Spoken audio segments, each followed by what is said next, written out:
but he maintains his unbeaten record, and it's a treble for Willie Mullins and Ruby Walsh. See the Stars wins a 4th Guineas for Mick Cannan. George. Hello, we are back with day 4 of the Cheltenham Festival preview. If you can tell, we have just finished last week, it's actually going to be the same week. Finished Thursday's preview, which was a little bit less than inspiring, I think we can say, other than the Stayers Hurdle, I suppose. This time around, we are going to be discussing the 5 graded races on the... It is 5, isn't it?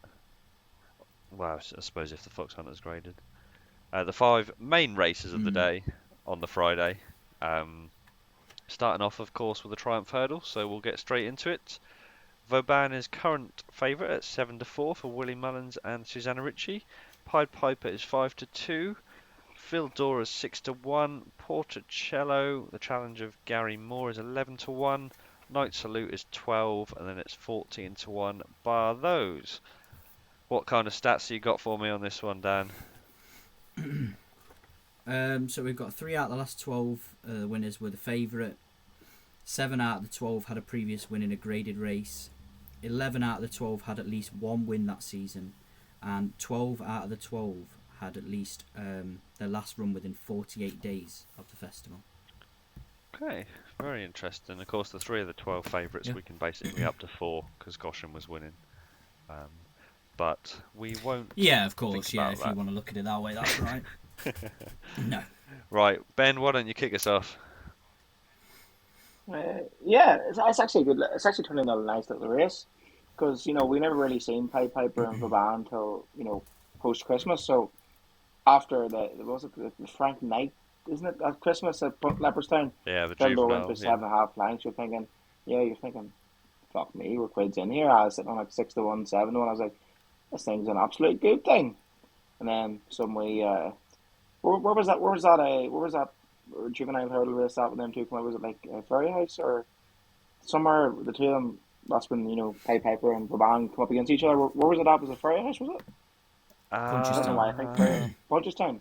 Yeah, can't remember the name of the race. Yeah. But then these two absolute flying machines come out, and then you sort of wonder, what Phil Dore's actually all about. And yeah, he got properly showed up, didn't he? At Leopardstown, I think he beat fair and square, and I think the most the impressive thing about Vauban was for me was like there was a stage I was watching the race and I was like, he's actually not Vauban. There's a lot of talking in the race, and I was like, he's actually not going too well here. And then he just comes around the bend, absolutely swinging. And like, yes, we got this. He raced a bit green and he jumped a bit. Jumped a bit to his right, didn't he? Couple of times. Or something about his jumping. What was it? Yeah. And he's not. Man, He wasn't so fluent over his hurdles, but no. Still maiden would tag. Illusion maiden tag. Grade 1. To absolutely smash up. He did. He smashed him fair and square. He smashed a horse who had looked like the leading fucking juvenile for the year. He actually absolutely battered him. I think Vauban's an absolute good thing here. An absolute good thing. Genuinely absolute good thing. Like, an absolute good thing. One thing I will say though is Phil Dore is an absolute stonking each way, but this will be more stamina test. The hill and all, bit of soft. I think it's soft all over at the minute, and like soft ground, stamina test. Could have dried out by the Friday light, but well, fair enough. But he will get closer. Phil Dore will fill the places, and it's like 6-1. You thought who was it earlier? You said it was a stonking each way bet. Time Hill. That's how I feel about Phil Dore. Stonking each way bet. But Vauban will win. Pied Piper, good horse. But I think Vauban will lap him. I genuinely think he'll lap him now. Because sure, Paul Townend was disgusted, wasn't he, when he beat him in that juvenile hurdle? Absolutely disgusted.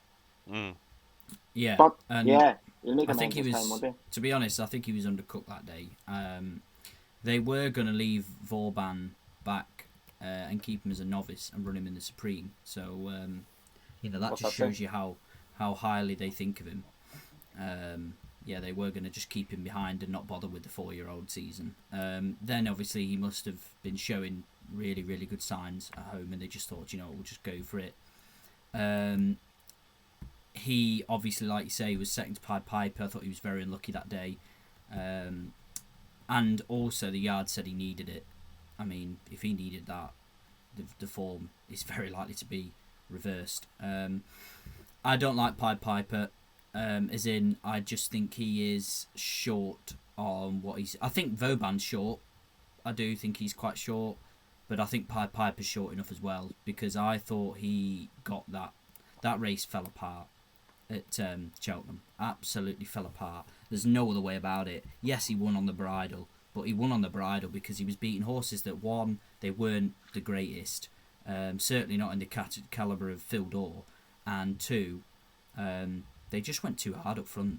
And if you look at the comments for that race, and even if you watch that race, all of the horses that were towards the front were keen, very novice-y, just pulling and all of this, and he sat right at the back, came all the way through, swinging, and pissed up. I think it was a no contest race. Not so keen on that form. Don't like taking form like that. It's obviously good that he has Cheltenham form in the book. That's a big positive for him. But he's not been hard pressed up the hills. I don't think you could, say like the stamina or anything like that. He just won on the bridle. So, yeah, I agree with you. I think Phil Dorr is a really nice each way bet. I think I said it, to be fair, on the last one we did. No, you did. You did. I agree with you, but here we are. Yeah, that's right. Yeah, we were both quite both quite keen on him. I think he was a bit bigger then. Did you say he was 6-1 or something now? I think George said 6-1, didn't he? Yeah, I Phil mean, that's Dorr. fair enough, isn't it? Yeah. I don't think you could disagree with that, to be honest. He's still giving you money back if he finishes in, your money net profit. If he finishes in the first three, he will. I'd be shocked if he didn't. Obviously, people have been on about Lete Tomps, who was behind Vauban and Phil Dorr in that race. He was third. I probably imagine George is going to mention him. It's the sort of horse George likes. I don't think he'll be. I don't think he'll be good enough. But he could run a decent race. Given that was his first start of a hurdles for Willie Mullins and first start in Ireland. Night Salute, I don't think you can rule him out fully. In Porticello, they are decent, aren't they? They're just Night probably Salute's not that not, calibre. he wasn't going to win. No, I thought he was going to get. I was disappointed with him, to be honest, given how well backed he was at the end, and I was a bit disappointed because I expected him to go through with it more and to really put it to bed. He didn't. He's just not got a turn of foot, that lad. Not for me. He just hasn't got that turn of foot. Porticello could go from the front. He could run a big race if he gets an easy time out on the front end. He's a very smart horse. The Moors think a lot of him. But if he goes a good clip, like he's playing in the Phil Dorr's hands. Yeah, of course he is, and but you've got to run the best race that's going to suit yourself, and I think him from the front that suits him. I think him just going from the front. No, I totally agree. But it plays in the Phil Dorr's hands. Yeah, it'll help Phil Dorr. I mean, the Moors couldn't believe it when he was beaten by Night Salute. They were absolutely all over him in that race, and yeah, I think he could reverse that form of Night Salute. I think he's a better horse now, Porticello, than he was that day. He was still a bit novice. He still is now, but he's sound enough now. Watched him run at Haydock the last day, and he was impressive. But yeah, I think Vauban is the one to beat. Pied Piper would be my one that I wouldn't like. And each way Phil Dorr, yeah, I think they're solid. Them top three seem pretty solid. But yeah, Pied Piper, if there's one that's going to blow out, he'd be the one for me that's not going to get in the frame. So if you're looking for like place laying, that sort of thing, it's not my sort of bet, but he'd be the one. If you put a gun to my head, he'd absolutely be the one I'd chuck out of the first three. I just think the form's not good enough. Yeah, I'm not going to mention Elete Thompson. No.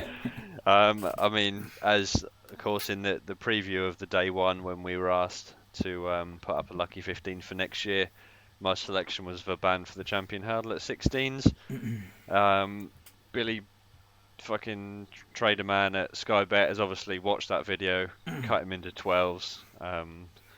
After my 500 on. Oh, God. Yeah, moving markets, not aren't we? 16s now, really? Yeah. Jesus. Vauban for me is the bet of the whole festival. So even a little 4-year-old and an Even at 7 to 7-4 4? not going to do it.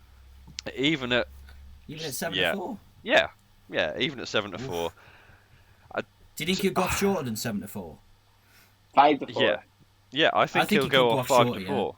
Yeah, I think Yeah. for sure, Yeah, I think especially he could go with, shorter, yeah. like Willie Depends said. how Mullins goes as well, doesn't it? Yeah, exactly. If he Willie has a said good that week, it's going to be a disappointment if he doesn't get champion or top trainer of the week, whatever they call it. yeah. So if he's had a few winners, particularly if what's the other horse? Forget the name. Anyway, yeah, if he's had a few winners, this horse is going to be very short, considering the fact that on debut, Paul Townend said that he should have won against the second favourite. In his second race, he's easily beaten the third favourite in this race. If there's any horse that's going to shorten up, it's going to be him. Patrick Mullins obviously summed it up pretty well when he was asked how good I is think Vauban. Fildor will shorten up as well, then. I can't see it myself. The problem that you'll have there is I that think he'll there's shorten from two. 6s. There's two horses in the market. If you shorten Vauban to 5 to 4, how much more could you shorten the others? But yeah, poor Patrick Mullins said that he's better than Pied Piper. To be better than Pied Piper, I think that is good enough to win this race. So I think He's very confident, wasn't it? if he was 6 to 4, I would still put him up as the best bet of the weekend. If he's getting towards if he's getting towards even money, you'd have to think about it. But yeah, nice, short and sweet for me, Vauban to win. Yeah, right. And Ben? There you go, No, three, not Ben. three, Dan? all three. Yeah, all three. All three. Right. Yeah. I think he's got the best chance. I'm actually, once this is over, I'm gonna go have a bet on him. I wasn't that convincing. I actually haven't Right. bet him We will. before he shortens. Yeah. Yeah, no, I think that's completely fair enough. It's one of those horses that you probably wouldn't wait until the day. Moving on to the second race of the day, the potato race, otherwise known as the Albert Bartlett Novices Hurdle. So I'll quickly run you through the market here. Joint favourites now are Hillcrest and Manila Crooner at 4 to 1. Ginto is 5 to 1, although he's most likely going to the Ballymore. Journey with Me is 13 to 2. Manila Kakuna is 7 to 1, although Mullins did say a couple of days ago that he's more likely to go to the Ballymore at the moment. Chartreuse is 9s, you would think the ride of Rachel Blackmore. Holly Games is 10s, the Nice Guy is 11s. 14 to 1 bar those, as expected. As every year, this race is very competitive. So we will start off with Dan. What are you thinking? Hey. Before we do that, though, have you got any stats? Oh, of course. Yeah. Sorry, blimey. Yeah. Yeah. I completely so forgot. Only two out of the last 12 were favourites. As we know, they've not got a great record in this. 7 out of the 12 had a previous win in a graded race. 11 out of the 12 had run at least 3 times that season, and 10 out of the 12 had been aged between 6 and 7 years old, which basically fits the lot here, as you know, it's a novices hurdle, so it should do. I think Hillcrest is an outstanding horse. I think he's huge. He's absolutely ridiculous how big he is. Do you think he'll run here? No, I don't. I don't think he'll run here. I don't think he should. I think he should run at Aintree because I think it'll suit him better. I don't. Yeah, think in the race that House in your run. Yeah, that's right. Last year. I just think he doesn't jump well enough, and I'd be worried about that. But he is an outstanding horse. He is honestly, he's the best of these. I think he's the best horse in here by far, and I think on this year's form, he is by far the best horse. Like as in 5 or 6 pounds ahead of these, way ahead of these boys. And that's the only thing that would, like maybe they're thinking we do want to run him here. He said Henry Daly said he didn't have a hard race afterwards, which to be fair, you can sort of understand because he's about 18 hands. I mean, that's huge. That's enormous. No wonder he didn't have a hard race. He probably doesn't even know what's going off. He doesn't even know anybody's on his back. Honestly, I don't know whether Richard Patrick could ride him here. I'm not sure how that would work out, but he's ridden him for most of his starts. Brian Hughes has also ridden him. If Brian Hughes was going to come to the festival for any day, it'd be for this ride, because this is an outstanding ride to pick up. But yeah, if Hillcrest come here, I'd be really sweet on him. Honestly think he's a long way ahead of these.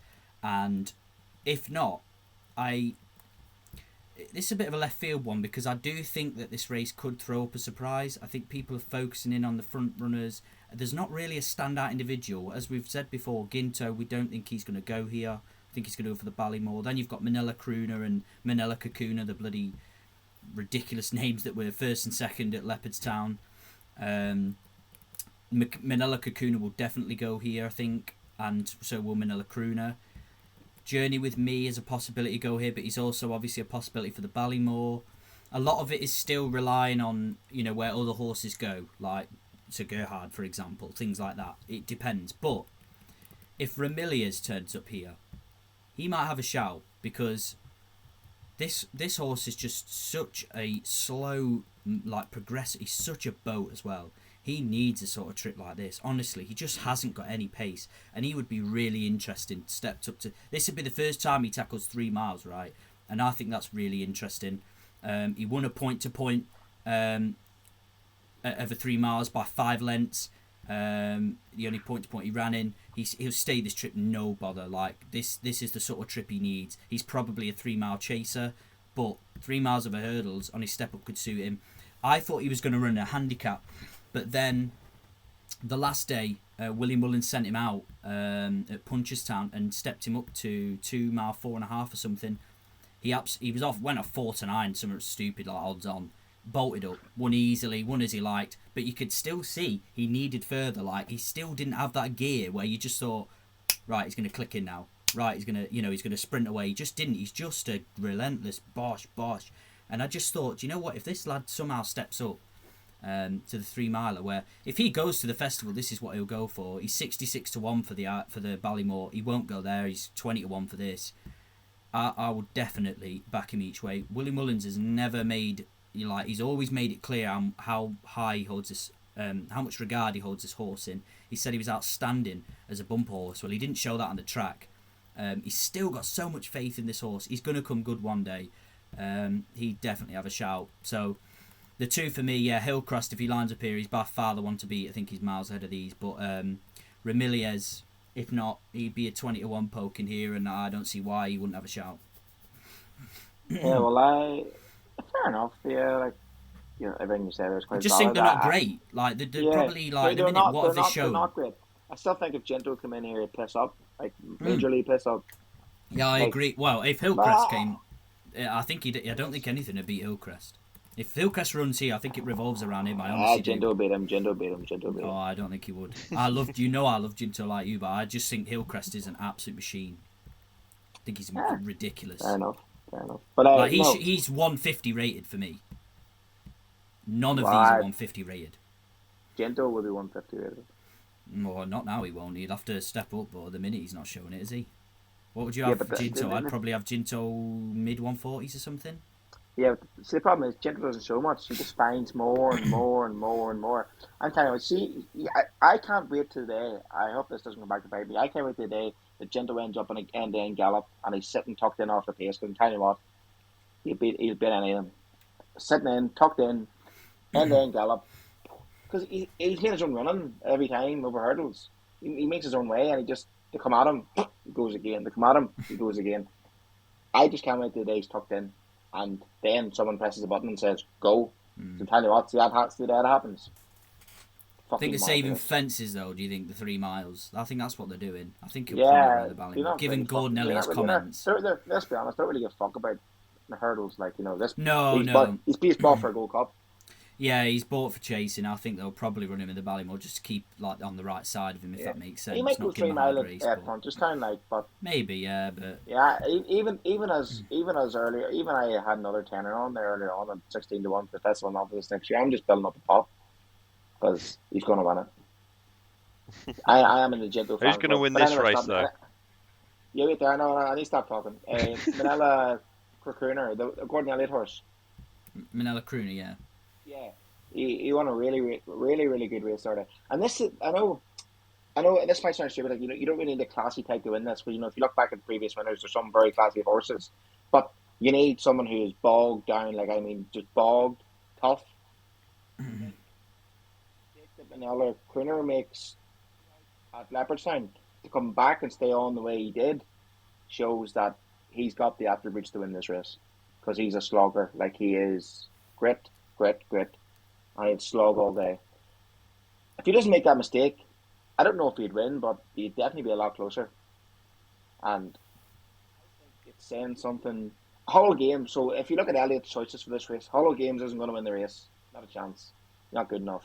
And he's probably actually been one of Elliott's biggest disappointments because on bumper he just looked like big 3 miles slapped all over his face. Would have been right up this horse's street. But I don't know. He hasn't seen him doing it.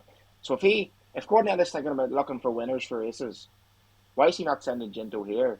Because he thinks Crooner's good enough to win the race. And I know good enough to win the race, but he must be very sweet on the chances of Manella Crooner if he thinks he can send Ginto to the Ballymore. Because Jack Kennedy says the further Ginto goes, the better. So it's not as if Ginto's not going to get 3 miles. He must think that Manella Crooner is very, very sweet for this race. If he's keeping Ginto at 2 mile 5, that's just my opinion. I think Manella Crooner will win. Yeah, I can see where you're coming from with that. Obviously, as well, just to add on to Manella Crooner, Jack Kennedy said after the race at Leopardstown that if he wouldn't have made that mistake 2 out, he thought he would have won.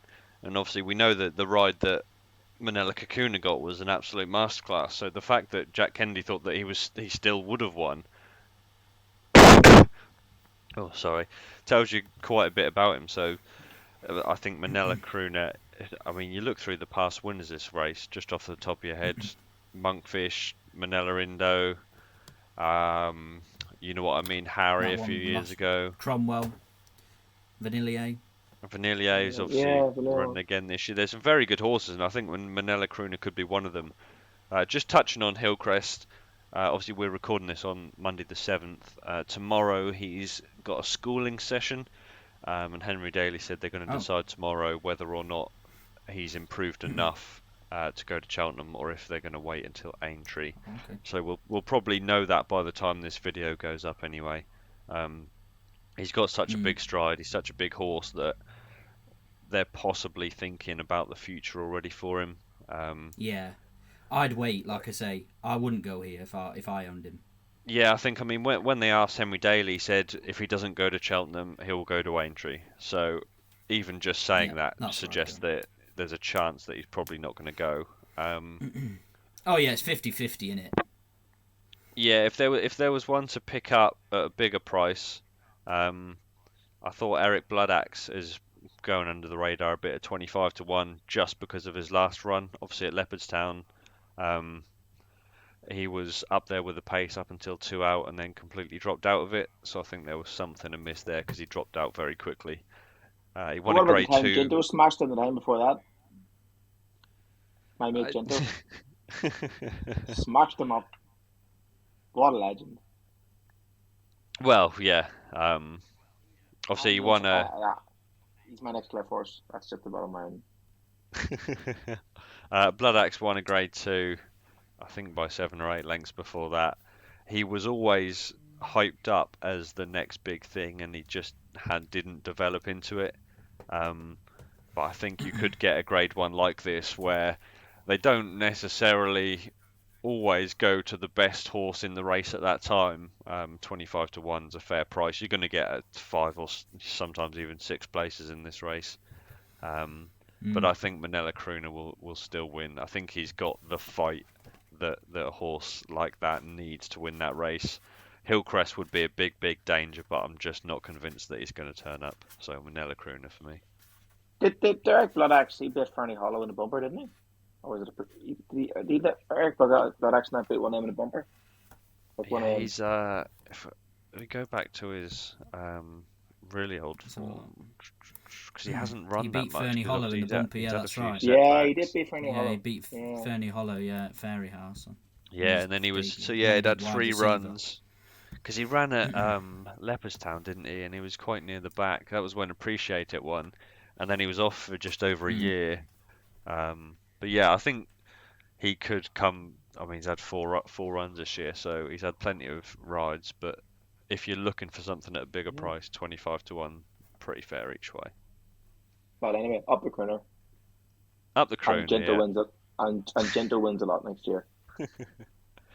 Right, moving on to the main race on day 4. Nearly said day 5. I suppose it will be in a couple of years.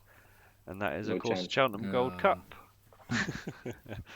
Current That's it. joint favourites at 7-2 are A Plus Tard and Galvin.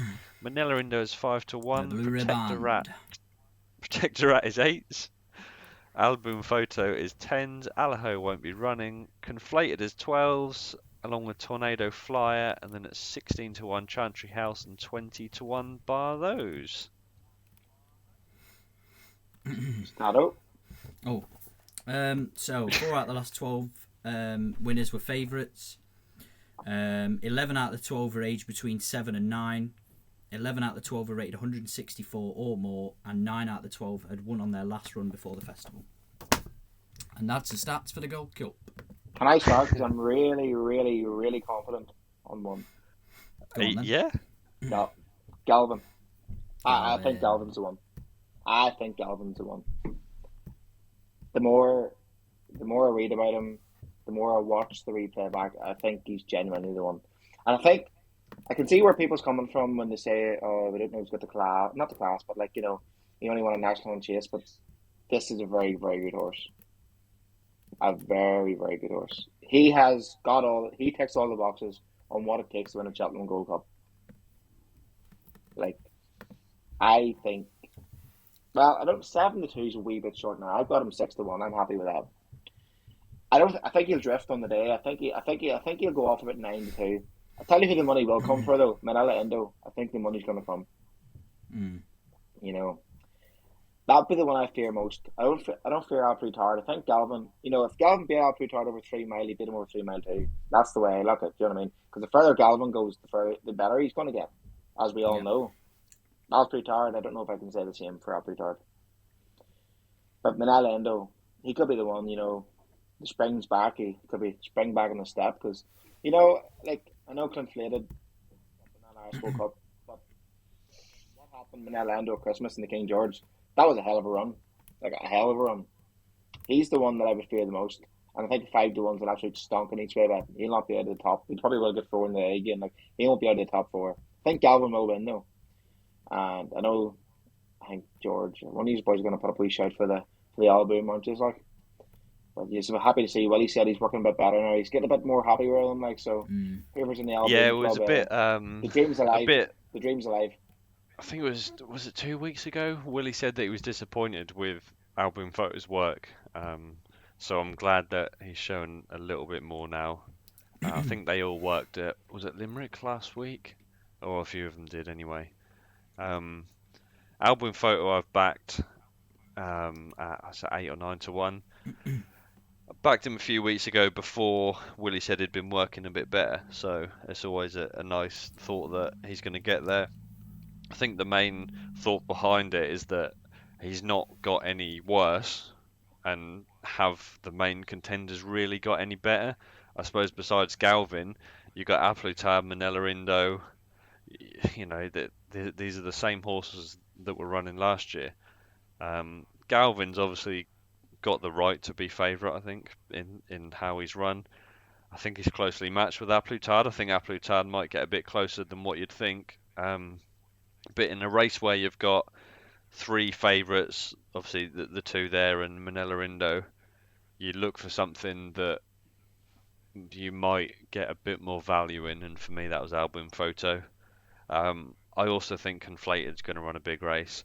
I would say on Conflated, wait until the day, because if he's 12-1 now with 4 or 5 horses that are going to be backed on the day, Conflated could easily go out to 20-1 and be sort of slightly forgotten about. So if you can get a few extra places, I would not put off anyone backing him each way. He won by nearly 7 lengths at Leopardstown.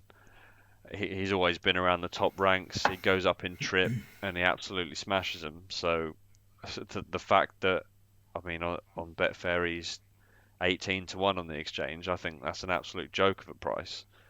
I don't understand, unless I'm completely missing something, I don't understand how he can be priced so highly when he's just gone out and won just a few weeks ago. So yeah, 12-1's That's a fair price, but you'll get bigger on the day. But I've backed Album Photo from a win perspective. Dan?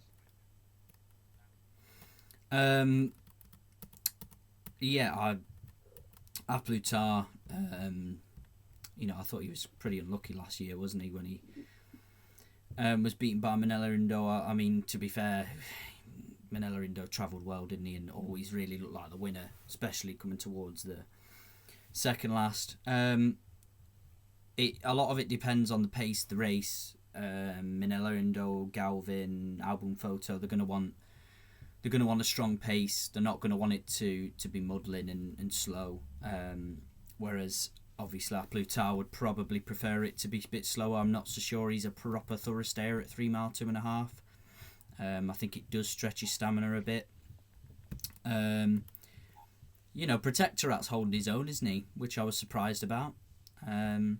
I know there's a few people quite keen on him, and the performance he put up last day he beat Native River by 25 lengths. It's no mean feat. I know he's now retired, but I'm not so sure he should be 8-1. I think he should be bigger, and I think he probably will get bigger on the day. I think Galvin should be favourite. I think he will be favourite soon. Whether he'll go off favourite on the day, I don't know. I can see what Ben's saying about Manila Indo. I think the performance he put in the last day will probably entice people to come back him again. I don't think he's in good enough form to do it, but he wasn't in great form, to be fair, when he won it last year, was he? He wasn't in the best form of his life. Yeah, he ran really. He ran worse. He ran worse in Dublin last year than he did this year. Yeah, on the placings,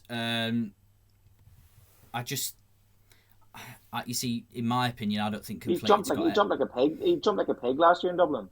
Yeah, in my opinion, you see, I don't think Conflated's got any chance of winning the Gold Cup, so I don't rate that form very highly. It's not to, I'm not trying to piss on your selection, George. I just don't, in my own opinion, I don't think he will stay, and I don't think he has any chance of winning.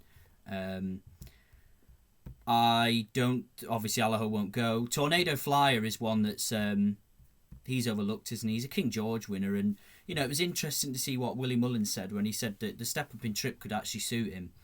Again, I'd just be a bit, he's overpriced given that he's a King George winner. I'd just be a bit worried with stamina again. I know what Willie said. I would be a little bit worried, but he is overpriced given the form he's shown. He did markedly improve for the step up to 3 miles. I think that King George, not in the same vein, but it's a wee bit like that Piper race. It just turned into it just fell. Yeah, that's right. That's what I mean. It sort of didn't really test his stamina that much because it sort of fell apart in front of his face. Yeah. And he was just there to pick up the pieces. Yeah, Album Photo. I've said it before. I'll say it again. I think he's rock solid. I'm glad that he's doing better work now because, this is a dual Gold Cup winner. This is a top class horse. Like you said, George, have they really got any better than last season? Galvin is the one who is the improving horse who should be favourite and is rightly towards the top of the market. But apart from him, have the other two really got that better? Manila Indo has arguably been worse this season than he was last season. Aplutar was beaten by Galvin on his last start when arguably that race would have suited Aplutar and not suited Galvin. I didn't think Aplutar got the greatest of rides from Rachel, if I'm being honest, but it still should have suited him better than it suited Galvin, and he still managed to beat him. It's a lot of these are just a bit. I think it's a decent Gold Cup. I don't think it's a great Gold Cup, if I'm being honest. I don't think it's the best Gold Cup we've seen. I think it's probably not far off the level of Album Photo's Gold Cups that he's won, and I don't see why he couldn't do it again. Maybe he might not win it, but I think he's 10-1 or something, and he's an each way price.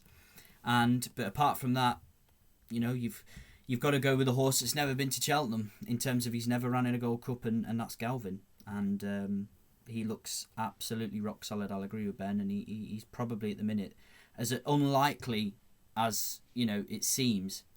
Given he was although it's becoming more of a thing now, isn't it? This National Hunt Chase to Gold Cup, because it's a classier race now, isn't it? The National Hunt Chase. So I think we're going to see more horses that might defect somehow to the Gold Cup. Another runner I will just mention, if the ground if it does turn up and rain and the ground is somehow soft, is Roper Guy. I think he's a really good horse, Roper Guy, and I think he's a very good stayer. I'm not so sure he's good enough to win this, but if it just did fall into his lap, he is good enough, if that makes sense. So if it all He would have won the National Hunt Chase, wouldn't he? If they wouldn't have gone to the Gold Yes, Cup. he would, yeah. Yeah, exactly. He's one of those where if things fell right for him on the day, he's certainly a horse that's got the class to be able to put it up. Chantry House, I don't like at all. And good old Santini's back again, isn't he? For another spin round the old Cheltenham fences for me. God love Let's hope he gets further than the one circuit that he got last year. But this is a prep for him for the national. But keep an eye on him because he might have a shout. So getting into places or something because he's another good stayer. But yeah, Galvin is the most solid. Absolutely no chance. Hey, he's a better stayer than Conflated. So you never know. He might be pipping him and he's 12-1. Fuck's sake. No. You really are. Roy really argued. Conflated for Santini for fucking. No. I wouldn't watch that race if it was in the back garden.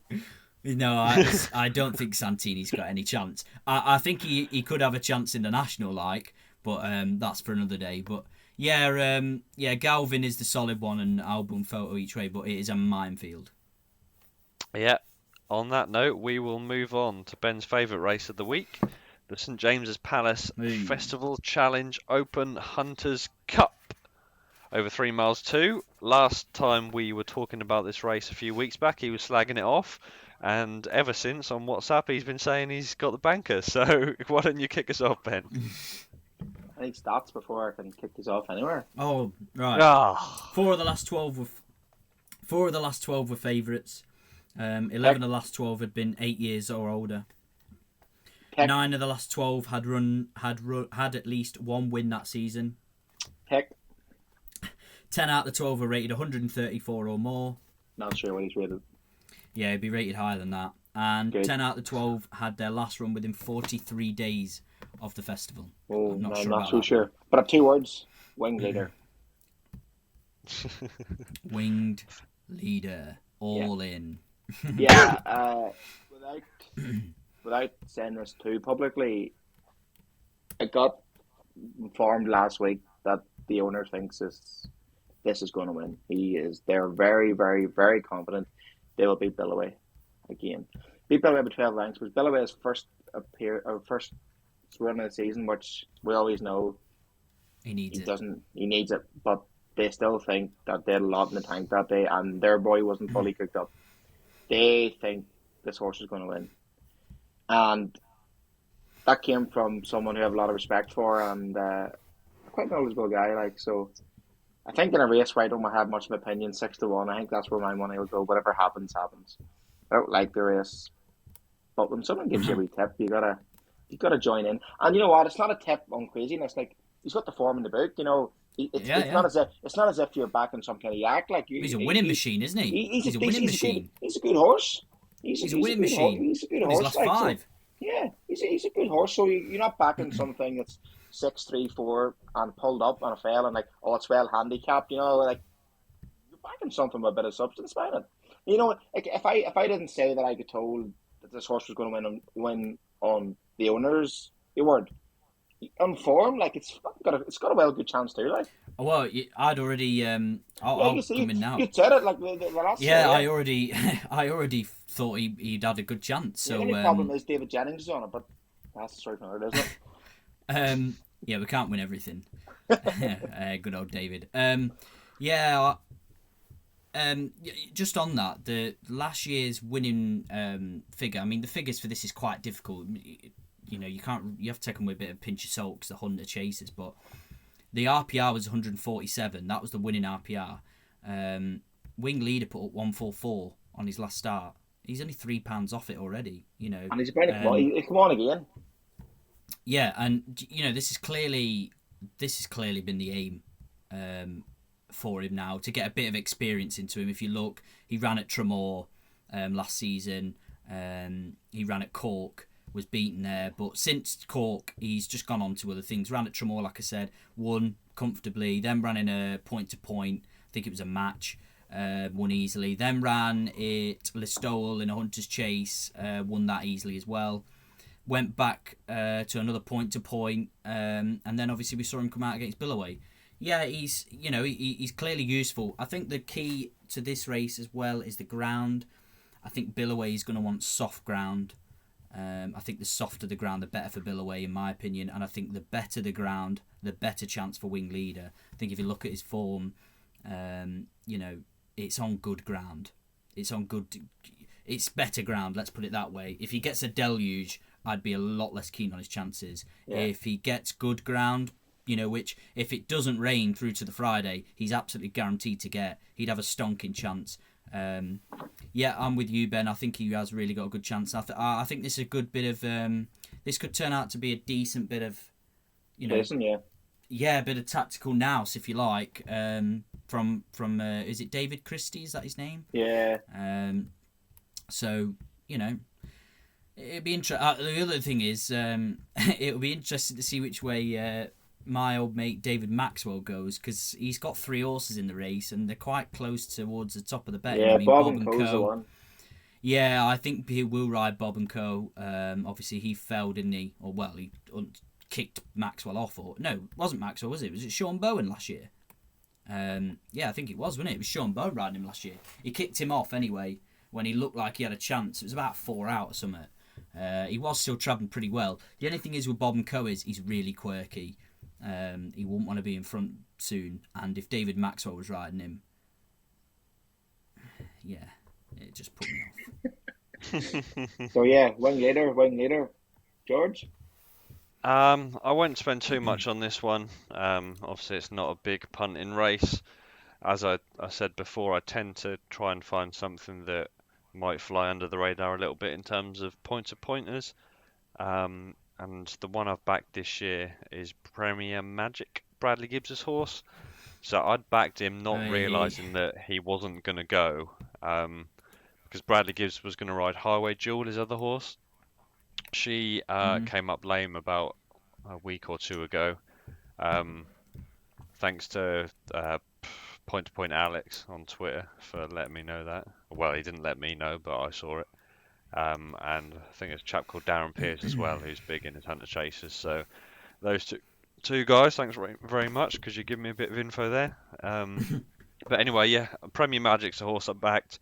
He won a point in January by 20 lengths. The race before that was at the end of last year, where he beat Porlock Bay, last year's winner, of course, of this race. He looks a good fit for it. He's only run a couple of times under rules, so it's hard to get an idea of rating without having seen those Hunter Chasers. But 16 to 1, I thought he was a decent bet each way in a race where Billoway's had plenty of chances. He's jumping better this year, so maybe he'll go and win it. Winged Leader obviously beat him it wasn't just by a little bit, it was by a long way. And it was eased down, so I think Wing Leader, I see where you're both coming from with that. I think he's got a major chance. But in a race like that, I struggle to even back something at 5-6 to 1. So Premier Magic for me, 16 to 1. Do you know what I will say one thing? Yeah. I find it absolutely gobsmacking that Porlock Bay is not going for this race. I absolutely do not understand it. He must have an outstanding chance at Aintree. I'll just say that. He must have a really good chance at the Foxhunters Chase there, because he won the race last year, and they've decided after he got. To be fair, he was a little disappointing. Probably needed it on his comeback, but they've decided. Yeah, but surely he's worth another chance, so I can see what you're saying. But they've decided it doesn't suit him. But I don't understand how they can decide that when he won the race last year. I find that absolutely incredible. How you can say a horse, it's like winning the Gold Cup and then going, yeah, we're not going to go for the Gold Cup though because it doesn't suit him. He's just won it. Yeah, he might get an easier race at Aintree because. Yeah, this is what I mean. Well, they clearly must. This is what I'm saying. They clearly must feel like he has an outstanding chance at Aintree, and he might be one to keep an eye out for there. You know what I mean? But I can see what they're saying. We will get the wheelbarrow. He won it. We love Foxhunters Chases. We'll get the wheelbarrow out. Yeah, I think Will Biddick had said that he didn't like him at Bangor, so they're giving him a bit more time for Aintree. So I presume that's probably why. But yeah, when you've won a festival race, it's disappointing when they don't come back and defend it, for sure. Yeah, it's very disappointing, I must say. Right, Anyway. we will move on to the last race of the day, and one I'm sure we might all be on the same page for in the Mayor's Chase. So we'll have a quick run through the betting. We've got Ellie May and Mount Eder at 5-2 joint favourites. Concertista is 4-1. Riviere de Tay is 5-1 non-runner no bet, but of course she's probably not going to be running. Then you've got the Glancing Queen at 10-1 with Zambella, and it's 12-1 bar those. Have we got any stats for this one? Yeah, not a lot. Oh no, actually no, we haven't, have we? Can't have. There's only ran once. Forget about them. Can't have stats, yeah. Yeah, so we'll go straight into it, and I'll kick us off with this one. Before I talk about the winner, I would just mention that I'm disappointed, and as we found out halfway through the early look at this one, that Jeremy's Flame is not running. She went out and absolutely pissed all over him in a Mayor's Novice Chase a few weeks ago. I think she beat, was it Dolcita and Manila Melody, was it? Yeah. And she was 20-1 for this race. I thought she had a cracking chance, but anyway, she's not in it, so I will pass over. But it wouldn't that. matter anyway. So. Yeah, look. The winner to me is Ellie May. For Gavin Cromwell, isn't it? Yeah, I see it what is. you're saying. Yeah, It's strange that they've not. It's Gavin Cromwell. Like, it's not like he's got another horse in the race, and just thought it's no point running her. It's quite strange that she's not. It must have been the owners have said they don't want to go here. Yeah, I thought she was injured, but then obviously she's not because she's gone and run. Anyway, the winner of the race for me is Ellie May. She was obviously a little bit, I suppose you can say she's a bit disappointing in that Grade 3 when she got beat by Mount Eder. She didn't really travel that day. I didn't think she looked like herself, and she didn't jump that well. She came out and won the Opera Hat the next time out. Yeah, but he put her back down to 2 mile, which I thought was smart to sharpen her up. Yeah, and she looked a lot more ready for that than what she did the first time. I think they're going to keep the cheek pieces on at Cheltenham.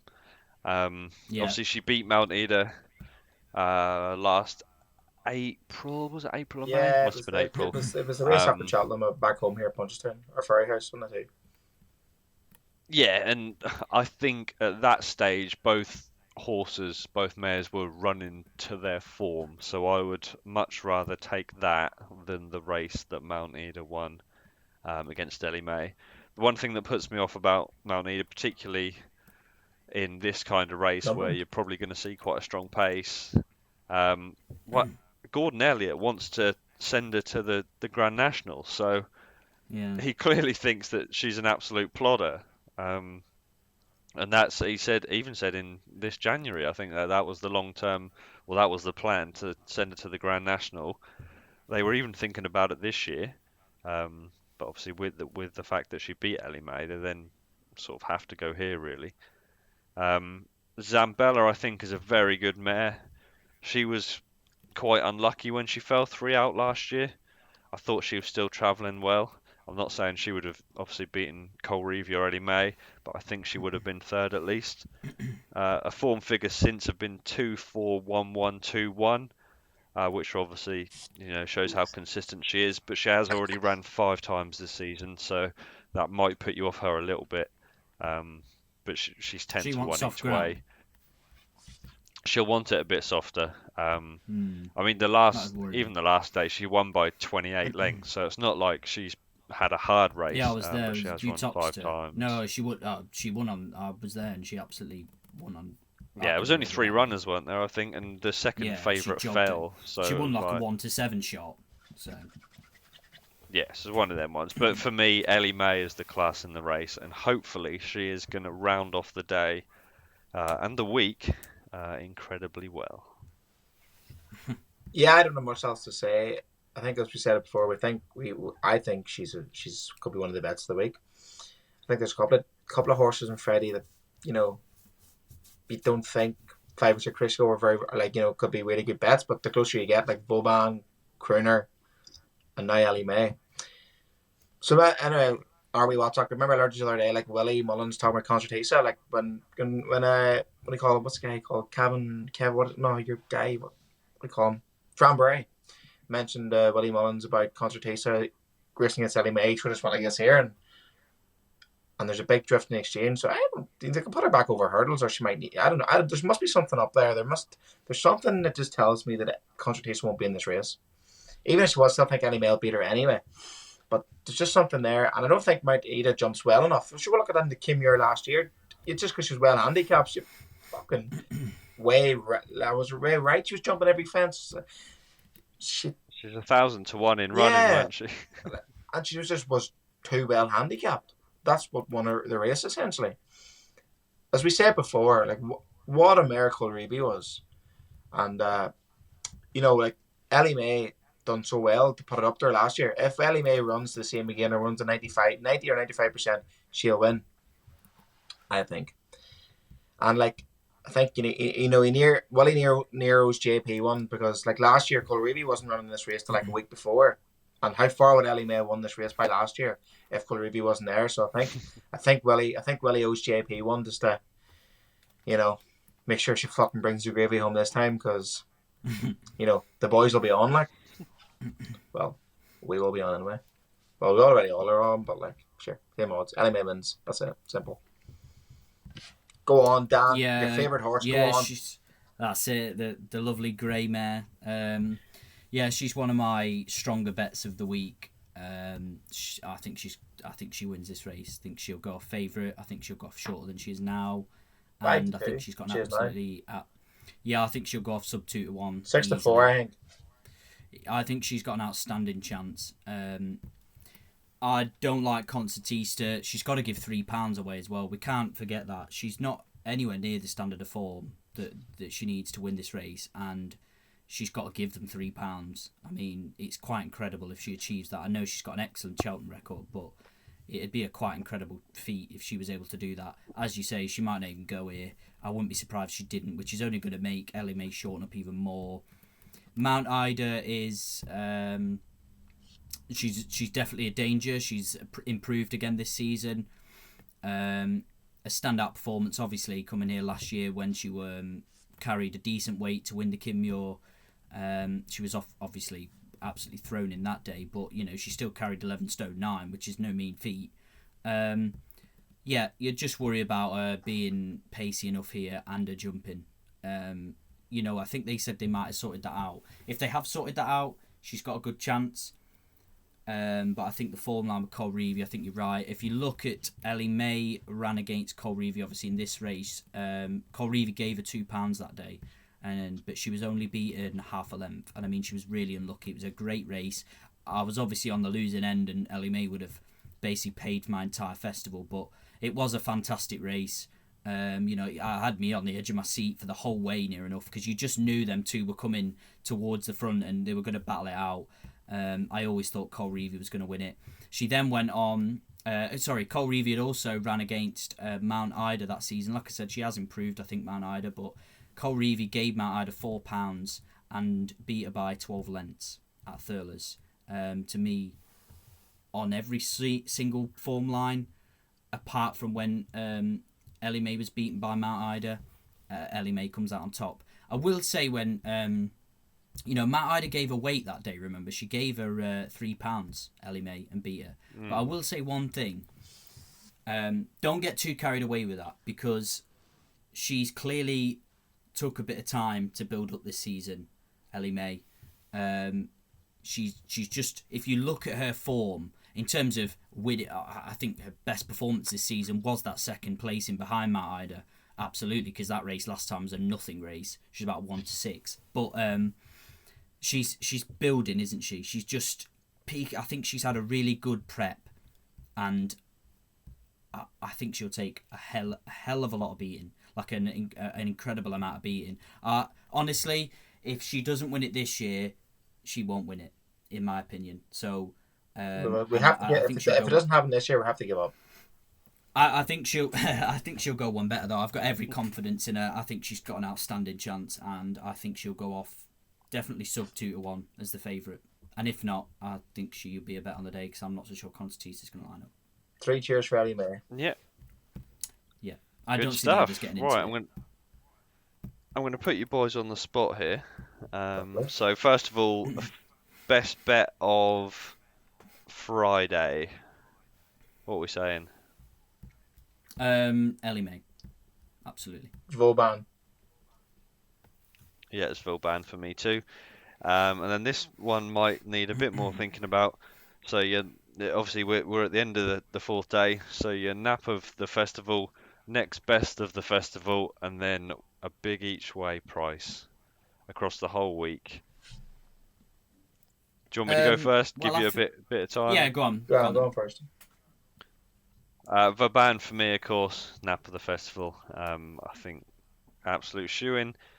Next best, it would be between Riviere de Tel for the Arkle and Ellie May for the Mare's Chase. And then the big each way, as I mentioned in the previous video, Thomas Darby at 50-1 each way for the Stayers Hurdle, I think is well overpriced. Dan, do you want to go? Yeah, I'll just put up. I think in terms of, I won't nap this horse because he's no price to be napping. But I think because I want to give viewers, something if they want to have the bet on the naps, they want to bet something. But I think Allaho is the absolute banker for multiples and things. Just throw him in anything because I don't see him getting beat in a month of Sundays at all. I don't see him getting beat. The nap for me, Run Wild Fred. Back to the first day, National Hunt Chase. I think he's got an absolutely outstanding chance. Not sure who's going to ride him. There's rumours that Rob James will be riding him now. I was hoping Jamie Codd would be riding him, to be honest. I still am. But whoever gets on board should be good enough to be riding, to be winning this. I think he's got the best chance in the race. Should be favourite. And the next best would have to be Ellie May. They're the two that they're the two that I've been solid on for a long time. I think Ellie May's got an outstanding chance. And the each way will be. I actually think, I think Ramilli is in the Albert Bartlett. I think at 20-1, given the faith that Willie Mullins has in him, he'll come good one day. And you never know, in a race like this that throws up a few weird results, he could just be one that you sort of think, oh yeah, he did tell us he was a good horse. Yeah, Ben? Yeah, I agree with Dan on the nap about Allaho, but people want something to back, so that's not what I'm going to go. So I'm going to go Vauban, but 7 to 6 price, about 7-4 you can get. Next best, I'm going to go Crooner in the Albert Bartlett. On the long shot, I had to go check the price there. I could put up Diesel Dalier for the cross country 14-1. I think that's a stonk in each way, but I think some of them French boys aren't going to turn up, so Diesel Dalier could go off 7-8-1. He get 14-1 now. Tiger Roll could blow out. God knows what's going to happen. But Diesel Dalier, course form, run well in them in first couple of races, then cross country races at Cheltenham. Will get good to soft ground, which he likes. So yeah, 14-1 is probably not a bad shot. Yeah, good stuff. Right, we have come to the end. We've kept it under the hour, and we've given out a lot of free tips. Marvellous. There's not much more to say. I think we're going to try and discuss some of the handicaps. Yeah, on what's this thing, Ben? Twitter Spaces or something? I shouldn't say. It's either going to be there or... Well, this video's not going to be out by the time... Will it be out by the time that... When's this video going out? It's now Monday. Oh, this is day 4. This is going to be long gone. This is day 4. Yeah, so... Yeah. You might have missed it, or it could be in a video. Yeah. The handicaps, we were discussing them. We're not sure yet. But yeah, thanks for watching. Hope you have a profitable festival. And we'll be back probably the week after with a bit of a review. And then a weekly video after that, all being well. When we go into the Scotland flat. Yeah. Anyway, I rest my case. Have a good Cheltenham. Cheers.